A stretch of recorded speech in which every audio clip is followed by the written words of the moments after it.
నెల్లూరు జిల్లా వెంకటాచలం మండల కేంద్రంలోని జగనన్న కాలనీలో జిల్లా ఎస్పీ ఆదేశాల మేరకు డీఎస్పీ శ్రీనివాసరావు ఆధ్వర్యంలో పోలీసులు కార్డన్ సెర్చ్ నిర్వహించారు. సరైన ధ్రువపత్రాలు లేని 13 ద్విచక్ర వాహనాలు, ఒక ఆటోని పోలీసులు స్వాధీనం చేసుకుని స్టేషన్ కు తరలించారు. డీఎస్పీ కాలనీ వాసులకు హెల్మెట్ ప్రతి ఒక్కరూ తప్పనిసరిగా వాడాలని, తన సెల్ ఫోన్ డ్రైవింగ్ ప్రమాదకరమంటూ గంజాయి లాంటి మత్తు పదార్థాలకు బానిసలు కావద్దంటూ ఆయన తెలిపారు.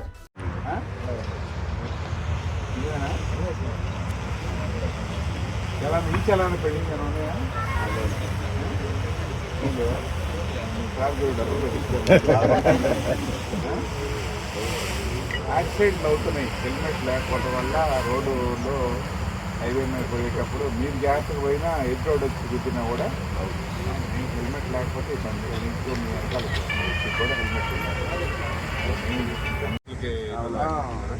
అది ఒకరో మీరు చెప్తా ఆర్టిస్ట్ నీరు మాట చెప్తాను. ఈ కూడా అంటే కాలేజీకి ఉన్నారు, ఎక్కడికి వెళ్తారు? నెల్లూరు డిగ్రీ కాలేజీలో ఉన్నారు, మరి రోడ్డు క్రాస్ అవ్వాలి కదా, మరి ఎటువైపుకి అక్కడికి వెళ్తున్నారు. దాదాపు ఉంటుంది కదా, 500 మీటర్లు లేదు, హాఫ్ కిలోమీటర్.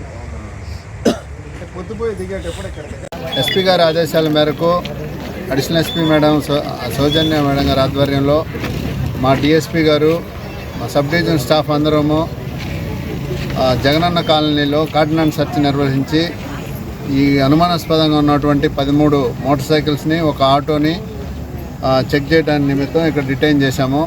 అదేవిధంగా మా డిఎస్పీ సారు ఇక్కడ కాలనీ వాసులందరికీ అనేక విషయాలపై అవగాహన కలిగించారు.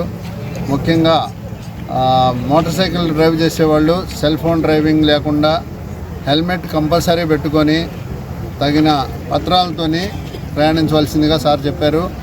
అదేవిధంగా సిటిజన్ ఎవరైనా కొత్త వ్యక్తులు వచ్చినా కాలనీలో ఖాళీ ఉన్న వాటికి ప్లస్ ఈ ఇళ్ళని అద్దెకిచ్చేటప్పుడు కూడా వాళ్ళని వెరిఫై చేసుకొని ఇవ్వవలసిందిగా వాళ్ళందరికీ అవగాహన కల్పించాము.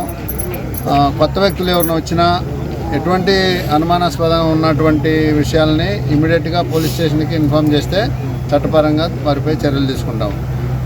ఇదే విధంగా ఆఫీసర్స్ అందరూ ఆదేశాల మేరకు అనేక కాలనీల్లో ప్రతిరోజు మా సబ్ డివిజన్లో కార్డినెన్స్ సెర్చ్ నిర్వర్తించి అనుమానాస్పద వ్యక్తుల్ని, వెహికల్స్ని చెక్ చేసి చట్ట ప్రకారం చర్యలు తీసుకుంటాం.